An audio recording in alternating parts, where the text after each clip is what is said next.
साथियों नमस्कार। राजस्थान स्वास्थ्य अधिकार कानून 2023 पर चर्चा करने के लिए भादरा रेलवे स्टेशन से लाइव आए। पास में किसान भवन भी है, पास में किसान भवन भी है, बन रहा है। साथियों, मैं किसी के खिलाफ बोलने के लिए लाइव नहीं आया हूं, लेकिन मैं राजस्थान प्रदेश की जनता से आह्वान करना चाहता हूं कि मुख्यमंत्री चिरंजीवी योजना के बाद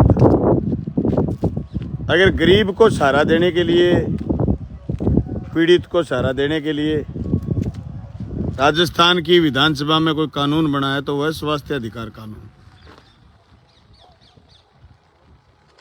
मार्क्सवादी कम्युनिस्ट पार्टी से जीते हुए थे, विधायक दल के नेता थे, तो प्रवर समिति में भी आने का मौका मिला था। हमने प्रवर समिति में पूरी पैरवी करी कि ये बिल आना चाहिए।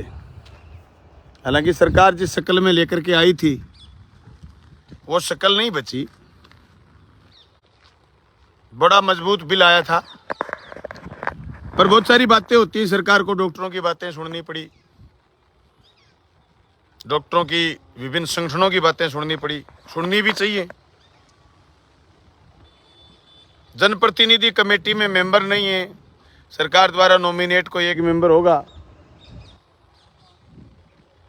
तो भी हमने ये कोशिश करी कि पहली बार कोई बिल आ रहा है, उसमें जनता की मांग के अनुसार जरूर सुधार होते रहेंगे, पर यह बिल लागू होना चाहिए।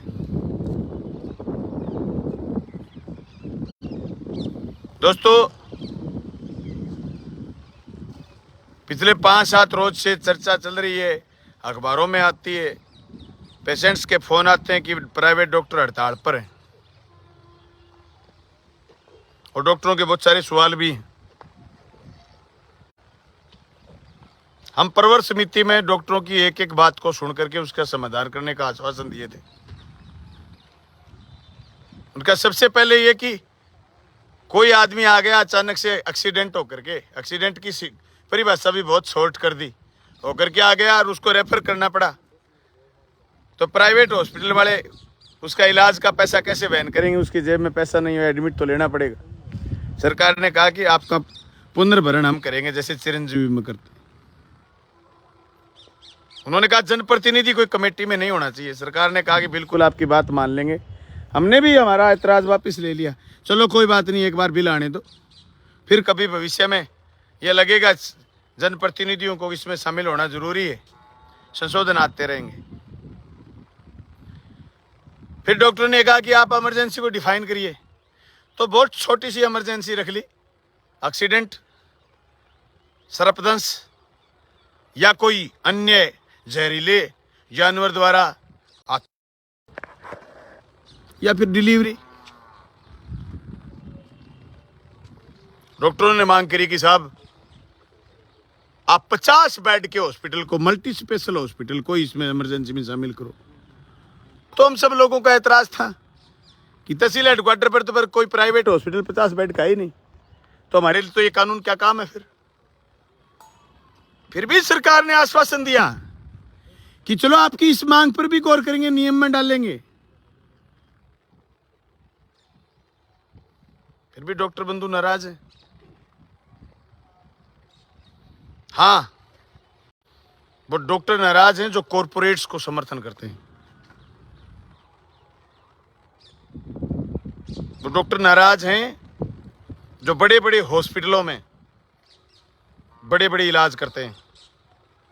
मैं राजस्थान सरकार से कहना चाहता हूं, RGHS आपने बहुत सारे हॉस्पिटलों में दिया, पर ये जो विरोध कर रहे हैं ना स्वास्थ्य के अधिकार कानून का, एक कॉरपोरेट्स हॉस्पिटल, ये पर दिन 50 आदमियों से फालतू किसी को RGHS का फायदा नहीं देते। चाहे कर्मचारी हो, चाहे नेता हो, चाहे MP हो, चाहे MLA हो। ये तय कर रखा इन्होंने कि इतने ही लोगों का हम चिरंजीवी में इलाज करेंगे, उससे फालतू फिर चिरंजीवी में इलाज नहीं करते। मैं नहीं समझता कि सारे प्राइवेट हॉस्पिटल वाले लूटते हैं, नहीं लूटते। बहुत सेवा भी देते हैं, बहुत काम भी करते हैं, उनकी कभी शिकायत भी नहीं आती, कभी उनके वहां कभी लोगों ने ऐतराज भी नहीं करा, विरोध भी नहीं करा। पर यह भी सुना है कि प्राइवेट हॉस्पिटलों में डेड बॉडी भी नहीं देते, जिसके लिए लोगों को प्रशासन का सहारा या किसी जनप्रतिनिधि का सहारा लेना पड़ता है। हो सकता है ऐसे लोग विरोध कर रहे हो जिनके लिए सिर्फ पैसा कमाना ही कोई ध्येय हो। मेरे इस बोलने से वो लोगों को ऐतराज होगा कि बलवान पुनिया कैसे बोल गए। तो मैं स्पष्ट करना चाहता हूं राजस्थान प्रदेश की जनता से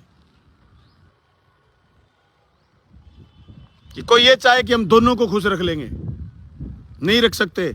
और इससे बड़ा स्वास्थ्य के अधिकार कानून राजस्थान की जनता को मिल ही नहीं सकता। शुरुआत है, कमजोर बिल है। मैंने कहा स्वास्थ्य मंत्री जी से, कमजोर है। उन्होंने कहा कि बिल्कुल कमजोर कर दिया, लेकिन एक बार एक प्रयास तो है कि राजस्थान की जनता को स्वास्थ्य का अधिकार मिले। वो अधिकार के रूप में कह पाए कि हमें अच्छा स्वास्थ्य है, या हमारे साथ कोई दिक्कत होगी तो कोई हॉस्पिटल का डॉक्टर ये नहीं कह दे कि नहीं जा, मेरे पास तो तेरा इलाज है ही नहीं। वो उसकी फर्स्ट एड करे। ये एक नामात्र का प्रयास मात्र है, पर हम इसको करेंगे।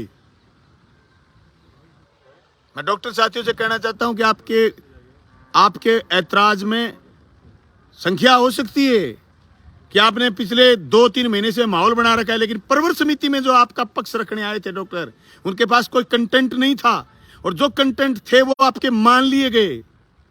इसके बाद राजस्थान प्रदेश की जनता और देश भर की जनता ने अप्रिशिएट करा है कि शिक्षा के अधिकार कानून आरटीई के बाद, मनरेगा रोजगार गारंटी कानून मनरेगा के बाद, सूचना के अधिकार कानून के बाद, अगर राजस्थान प्रदेश में कोई कानून के तौर पर मिला है, अधिकार के तौर पर मिला है, तो वह है स्वास्थ्य अधिकार कानून। आइए नौजवान साथियों, किसान साथियों, नागरिक बंधुओं, प्रदेश भर की जनता, आइए एकजुटता के साथ स्वास्थ्य अधिकार कानून के साथ खड़े होइए और मेल के जरिए, पत्र के जरिए, फेसबुक के जरिए, व्हाट्सएप के जरिए राजस्थान की सरकार को कहिए कि झुकिए मत, इस कानून को मजबूती से लागू करिए। आह्वान करिए। हो सकता है आपका भाई प्राइवेट डॉक्टर है और वो उस यूनियन में है, वो अपने हितों की रक्षा कर रहा है, तो आप अपने हितों की रक्षा क्यों नहीं कर रहे? ये हमारे सामने चुनौती है। अभी राजस्थान एडवोकेट संरक्षण बिल आया, पूरे हिंदुस्तान में पहला उदाहरण कि राजस्थान में वकीलों की सुरक्षा के लिए कानून आया, तो पूरे हिंदुस्तान में यह भी पहला कानून है कि स्वास्थ्य का अधिकार कानून। अरे याद करिए कोरोना के वो दिन, जब कोरोना था और प्राइवेट हॉस्पिटलों पर ताले थे और सरकारी संस्थाएं थी जो लोगों का जीवन बचाने के लिए खड़ी थी। मैं प्राइवेट हॉस्पिटल के खिलाफ ही नहीं हूं, मैं उनकी इस दादागिरी की विरोध करता हूं। कैसे बंद करके चले गए? डॉक्टर को भगवान का दर्जा मानते हैं हमारे समाज में लोग। जब लोगों पर संकट आया तब कहां थे आप? भाग गए। अगर आज सरकार इनके दबाव में आती है तो हम सरकार को कहेंगे आप कमजोर हैं। हम मजबूती से कहना चाहते हैं नौजवान से, किसान से, आम जनता से, आम नागरिक से कि आप स्वास्थ्य के अधिकार कानून को मजबूती से लागू करवाने के लिए सरकार के इस कदम का समर्थन करिए और अपील करिए कि पत्र के जरिए, व्हाट्सएप के जरिए, फेसबुक के जरिए, ईमेल के जरिए, पोस्ट ऑफिस के पत्र के जरिए और डेमोन्स्ट्रेशन के जरिए, ज्ञापन के जरिए सरकार के इस फैसले का समर्थन करें और सरकार को कंपेल करें कि वो वापस नहीं हट जाए किसी भी सूरत में। Thank you very much. Thank you साथियों।